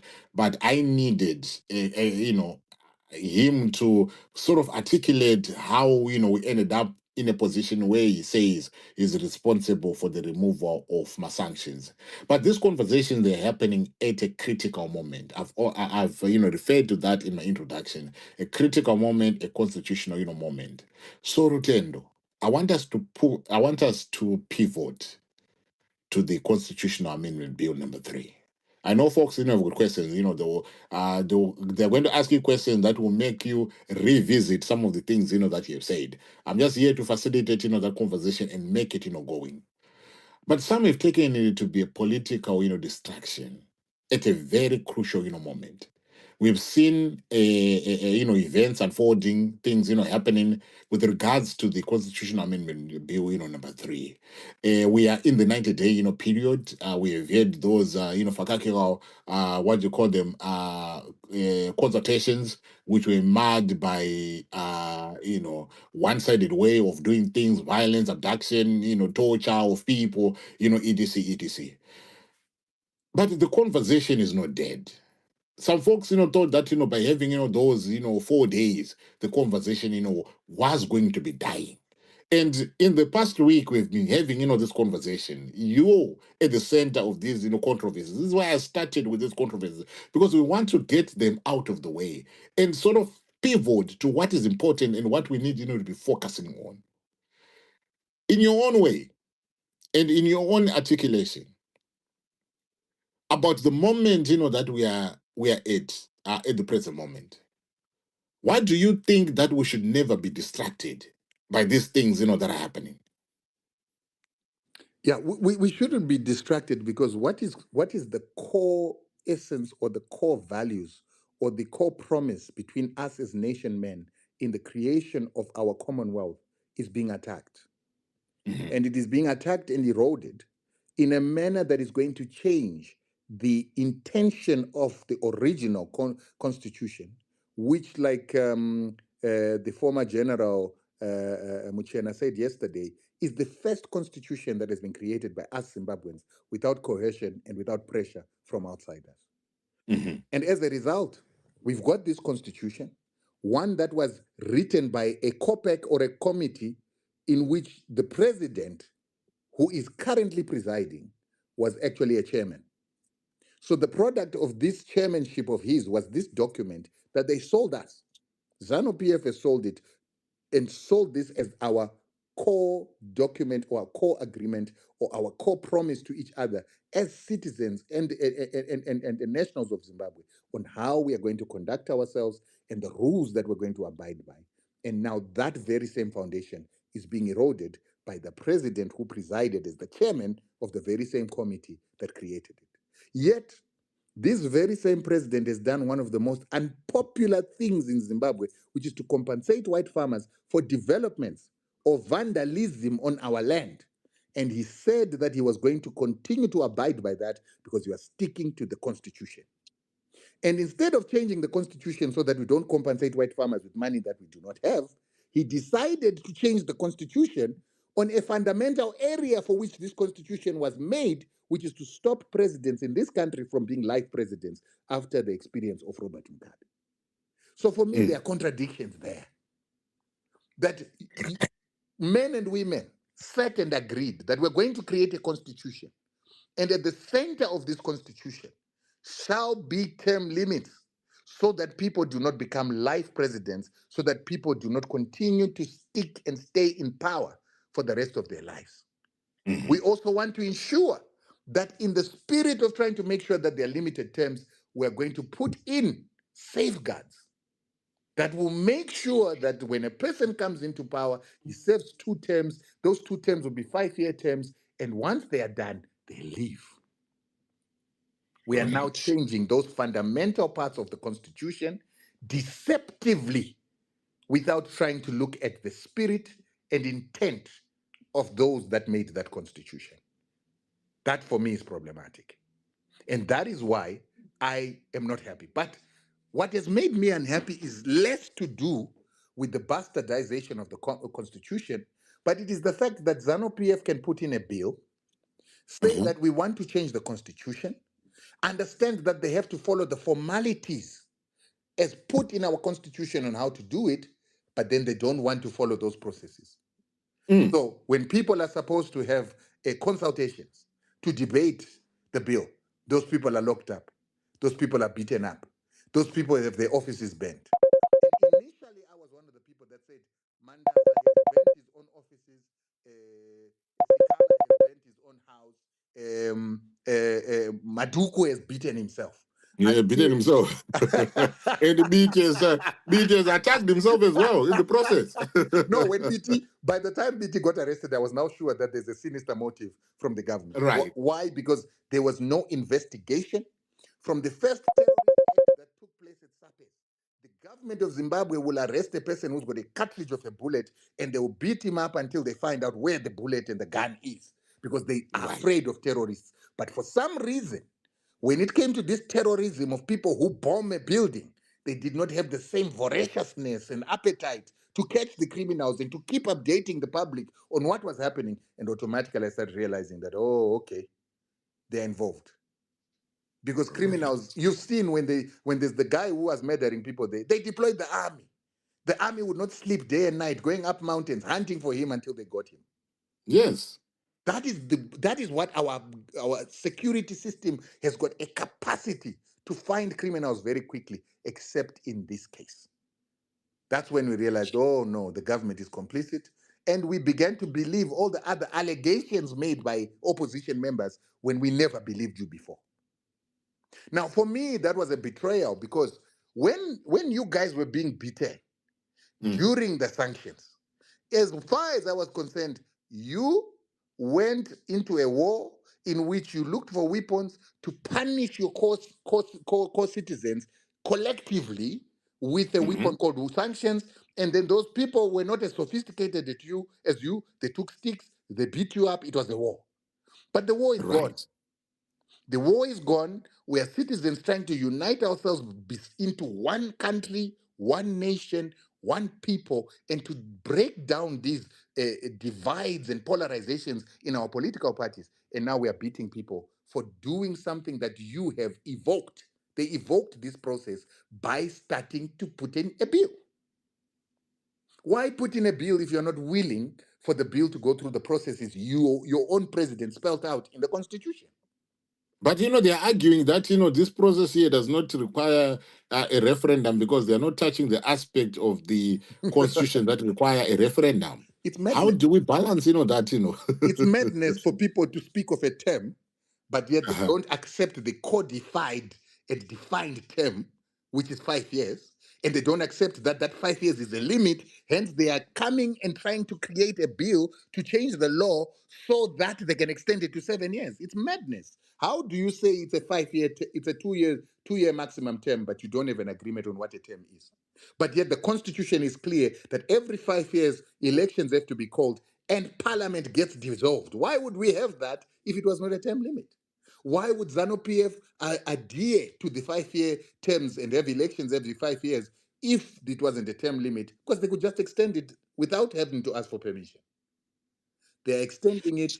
They're asking for permission. They've created a legal instrument to try and make the change because it is a term limit. And their own bill says that their intention is to extend from 5 years to 7 years. The Constitution is clear that any time you want to change a term limit to increase the amount of time of an incumbent in office, that In office. requires a referendum.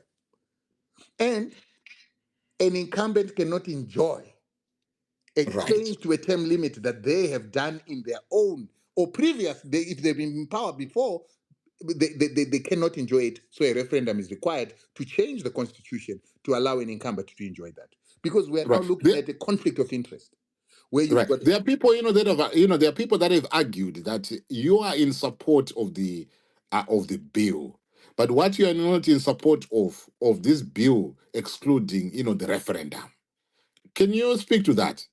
right. I am in support of the extension of the tenure to 7 years. So that Uh-huh. because we are currently spending 2.5 years electioneering, bickering about the elections, and then the government only gets about 2.5 years to implement. Uh-huh. However, right now we've been in electioneering mode for 2 years now.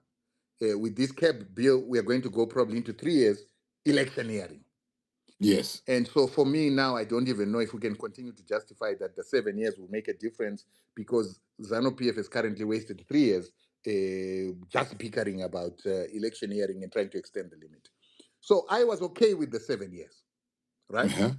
But I was okay with the 7 years if it can be extended for this cycle to end, and then the next cycle we make the change.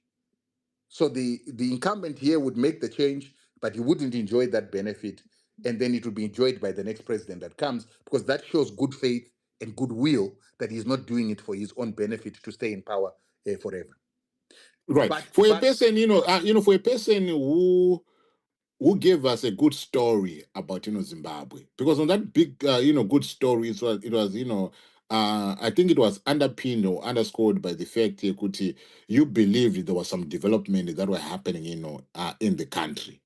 So is it not justified to say that the president he needs his extra 2 years because there are some projects that he still needs to complete. So just give him the 2 years so that he goes all the way and he completes his project, because you champion that. You were a vocal supporter of this president, and you're saying that there's a good story in Zimbabwe.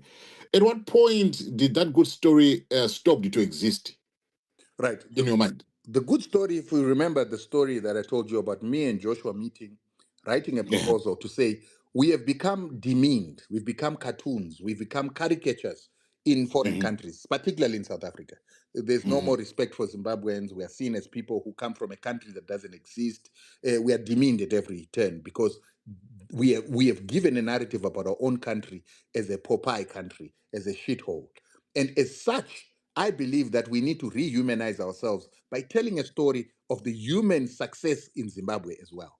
So it was part of Right. redeeming our image outside to Europe, in Zimbabwe, in Africa, so that we can be seen as human beings again, can be respected once again, and so that investment can even come into the country so that we can begin to develop the things we are complaining about. When you are doing PR, you tell the Mm-hmm. good story. You do not Right. compare it with the bad story. Because Uh-huh. everybody else is telling the bad story, you choose to tell the story that is not being told, which is the good story. Mm-hmm. That does not mean that the good outweighs the bad. It means that, like a Right. child that, you've got a child who's not so good in school. If you want to motivate them to read, to study, you give them praise for when they do good. And eventually they'll start to study and begin to improve their marks, and they'll begin to actually become a pass student. And what we believed is by complementing this government, we would be able to criticize internally, make the changes we needed, like when they were not willing to fight sanctions, but I got to fight Mm-hmm. sanctions because they loved me for what I was doing. They allowed Right. me to do things they would not have necessarily allowed a critique to do. And so now that was okay when we're promoting the country, trying to get investment in, and trying to promote Zimbabweans in the diaspora to come back home and invest. And I think we can all agree, guys, that you've seen so many Zimbabweans become so positive to invest more in Zimbabwe. They want businesses in Zimbabwe, they want mines in Mm-hmm. Zimbabwe because of the good stories we are telling. However, the president has now begun to insist that we want this term extension that you like, but we want it for me, right? Mm-hmm. And now I'm Mm-hmm. saying, okay, Mr. President, if you want it for you, I need to know why I should give it to you. Then he says, I need to finish the work that I started. Then I said, okay, how much work have you done? Let's do the math. Yes. How many Uh-huh. roads have you built? How many clinics have you built? How many hospitals have you built? What have you done? And And what do your you maths is see? not mathing because I've seen you, bringing out, these issues, asking questions, saying, the maths is not mathing here. Come on now. Those who are proponents of this president say he's done better than Mugabe. Then I say, okay, Mugabe in 20 years built 9,000 kilometers of road. How Mm, many roads have you built in 10 years, Mr. President? He's built 1.2. right. Mugabe scores better. So it doesn't necessarily come out that he deserves a term extension because he's a very good president, because he's a very good president compared to who? Because when I compare him with Mugabe, he's not touching Mugabe. When I compare him with Ramaphosa, he's not touching Ramaphosa. So who is he a good president compared to deserve the term extension? Now we are no longer trying to be telling a PR story. We are now doing Mm-hmm. what is called a balanced scorecard or an evaluation or an examination of the person that wants to get another chance based on merit. So we have to weigh the merit. So I have to throw away my hat of telling the good Zimbabwe story. Internally in our house, I start doing a balanced scorecard. How much did you do? How much didn't you do? You did 1,200 kilometers of roads in a country that's got 18,600 kilometers of bad road. Is that good or bad? If you go at the current rate that you're going, how many roads are you going to build in the next 2 years? I realize you're doing 320, 360 kilometers. Is that good enough for me to give you 2 years? I don't think so. Because I want a president, and I'm hoping that the next president, and I was arguing then that the next president is the billionaire that I liked, would come in, Uh-huh. and I think he would do more than 1,200 kilometers of roads in 5 years. Why? Because he's got Right. the capital. Why? Because he's got relationships with the World Economic Forum, and the World Economic Forum has got the capital to give him. Why? Because he came up with the title deed story, and the title deed story could be used to bring in funds because we can collateralize our land now. So Mm, I now believed that there was a man who could raise money, and that money that could be raised could give us more roads than the roads I'm being given by the current president who wants the extension. We are now becoming critical. But when I became that critical and I said that the performance of the current president is mediocre, I was then mm-hmm. deemed to have insulted the president. Yes. Yeah, you became an enemy of the president. But the problem with being me and having done the good Zimbabwe story is I know every corner of Zimbabwe. I know how Ah. pathetic our delivery has been. I know the levels of Well, if poverty. somebody accuses you of lying in that Zimbabwean story, I mean, how do you respond to that? That Look, you were feeding people fibs, telling people the wrong thing, and it seems as if the criticism that were going out there were much bigger than this good story that that you were telling now that you were telling us. look, I believe that when I make a big deal about the airport exists. When I make a Uh-huh. big deal about the quality of the drive from here to Masvingo compared to what it was some years before, it's a much better drive. It's a pretty good road. When I talk about the GDP growth, when I talk about the increase in mining, the increase in exports, the increase in tobacco production, these are all factual Mhm. stories. I'm not Yes. manufacturing them. The only thing is I am omitting the things that have not been done. Ah, right. So I am choosing to say, let's focus on the glass half full. I mean, the glass half empty, rather than Mm-hmm. the glass half full rather than the Then the glass glass are empty. half empty. Why? Right. Because I want Jed to want to come back home. Yes. I want Tabani not to want to go and invest in the United Kingdom, but to keep his money in Zimbabwe. I Right. want our people to bank in our country. Hence, we are now finding foreign currency in our ATMs. There's a level of confidence that has risen in Zimbabwe that is making things almost normal now. We are seeing money coming out of the ATM. We've got fuel in the petrol pumps. When I tell the story about Kudata Gure eliminating fuel queues, it's not a fallacy. He did it. The pipeline was taken over, and he was given the pipeline by an MDC Minister of Trade, if I'm not mistaken. Trade or or the energy one. Yeah, the energy Elton. It one. was Yeah. Elton, right? Yeah, Elton Mangoma.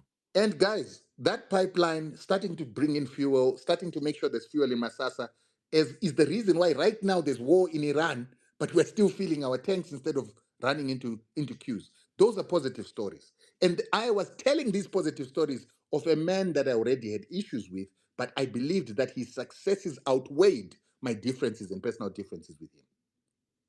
Right. Okay, let me go to the last question on the events, that happened, last week, with the consultation, period, the 4-day period. We also, what happened. There were issues where those with an opposite view, they would have their mics silenced, mics grabbed, and we've even witnessed the Harare City sports where Dagi Quartet was attacked. His phone was stolen from this allegedly ZANU PF Central Committee member, the one who sits in the highest decision, making body. Tendaibiti was there, not given the opportunity. Fazema, it was there, not given, the opportunity. And this was witnessed across, the country. Only, and if you want to count the number of people that gave, their presentations, only if I don't think they even get, to a thousand people who gave, like their recorded presentation as to why they're supporting, this bill. And those that were opposite to this bill, they were not even given an opportunity and a chance. And I've seen, I don't know whether it is his, Patrick, Shinamasa, telling us that that process was a ZANU-PF, process.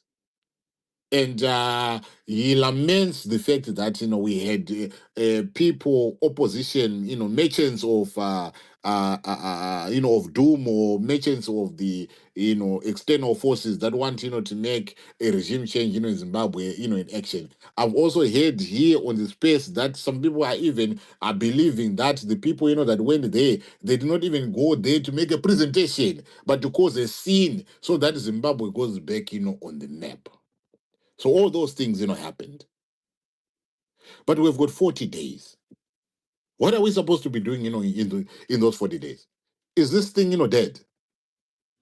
First of all, I think what happened has been coined and captured very well by the Zimbabwe Human Rights Commission. And the Mm-hmm. Zimbabwe Human Rights Commission is not a creation of an NGO. It is a creation of our state. It is a creation of our constitution because it's a Chapter 12 institution. Yes. That Chapter 12 institution, which is not led by the opposition, uh, announced that the process was unfree, unfair, and prejudicial. And they have been very clear that people were denied mics. Some places they say that anyone who was not accepted or approved by young people who were at the gate holding whips and stopping people from entering in. A lot of these processes, the opposition or opposing members were not allowed to give their comments. However, I want to say to Zimbabweans, don't focus on that.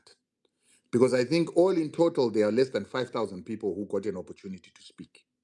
However, between now and the 17th of May, is an opportunity for each and every one of us to submit a written submission, one in which you can be thorough, you can be detailed, it can be done professionally, where you write your grievances and issues with each and every clause.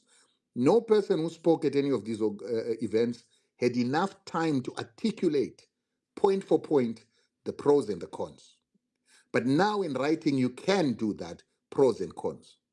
But the problem is that even when this process started, a lot of you were not proactive in questioning the process and the adjudicators of the process, because you have allowed the parliamentarians who have an interest in this bill to be the ones who sit and preside over who talks, who speaks, who comes and gets the mic. That was stupid.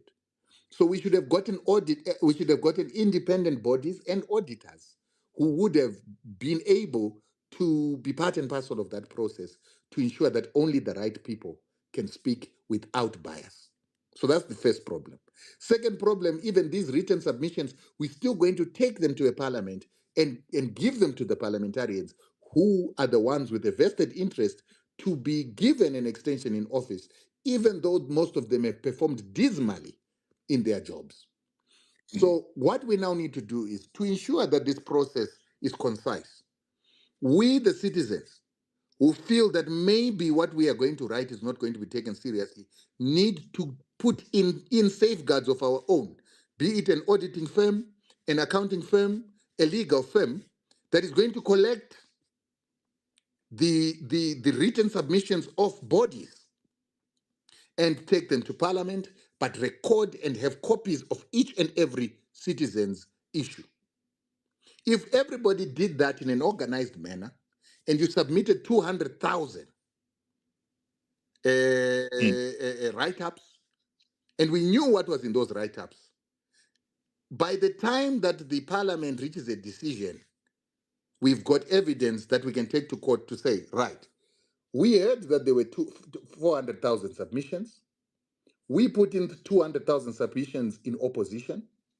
However, the decision is saying there was an overwhelming majority of people supporting it. Where is the evidence? That law firm or that auditing firm can then be part and parcel of the process of verifying. Right. They verify the credence of these write-ups. They can read through these write-ups to determine whether they illustrate that the majority of submissions were in support. And they can also question whether the changes and remedial actions that were required before this bill was passed were taken. So you now have to organize yourselves. Number two, one thing that we are being hearing is that ZANU-PF is going for referendum. They are prepared. That's why they're flying helicopters. That's why they've got all these stickers. That's why they've got all these posters.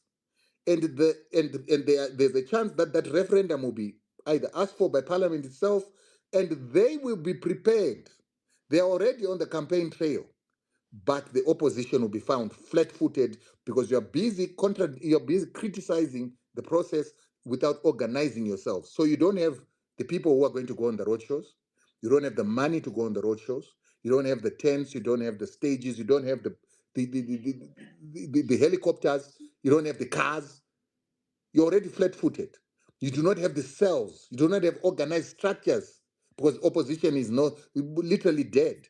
You don't have cells. You don't have sales leaders. So it's going to be difficult for you to put your information out there. So we are saying instead of you focusing on this minute issue, you need to start opening your strategic thinking to organizing yourselves to have people who can be on the ground to do this process. You have to get the door-to-door campaign once again going.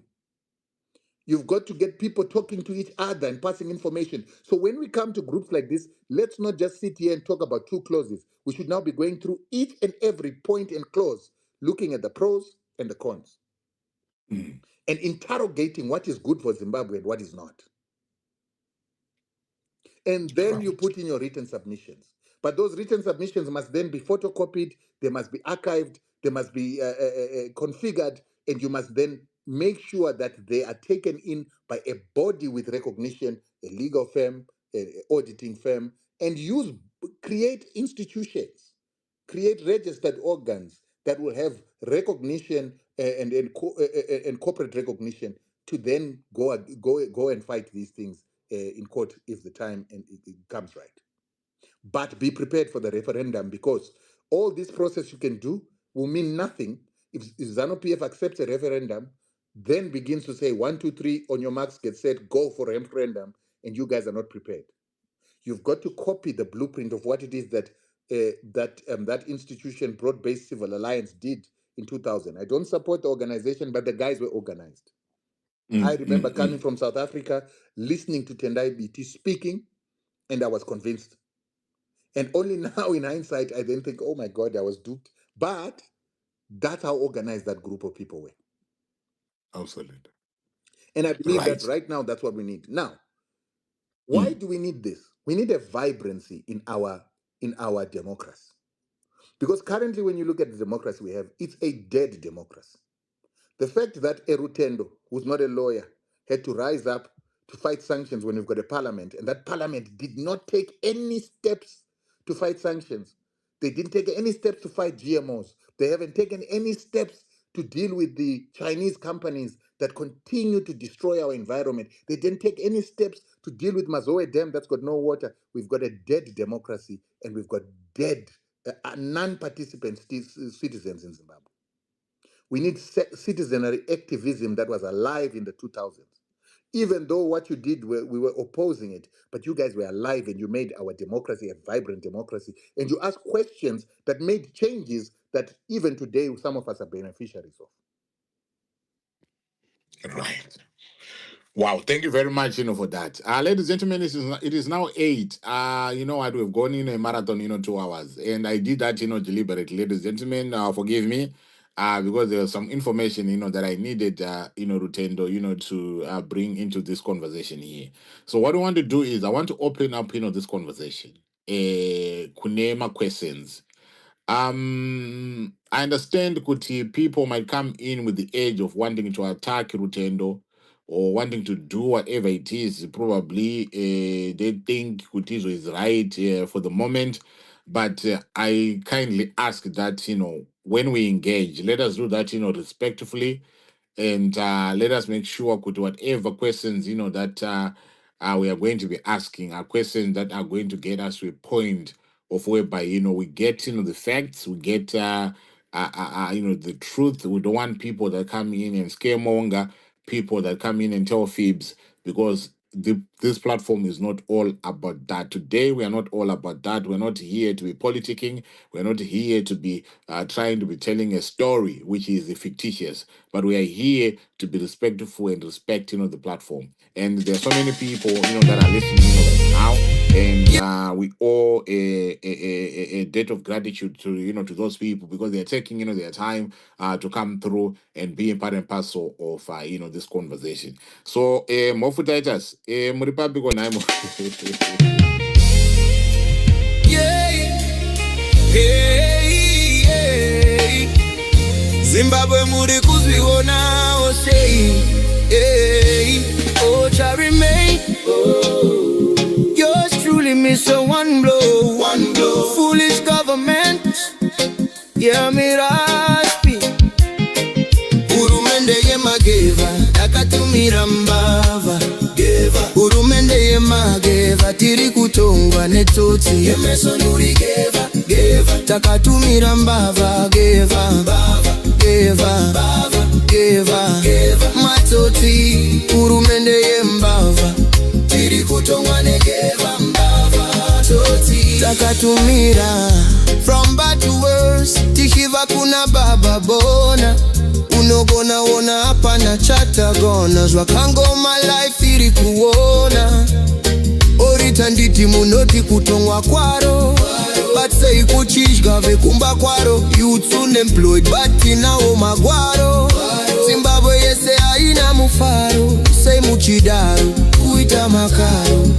There is too much kakistocracy. Where is our democracy? Chibataru oko rwangu mwana weva. Inindi chabarako. Let's rise, let's be wise and expose this Zimbabwe aparara bedue. Saga chibataru oko rwangu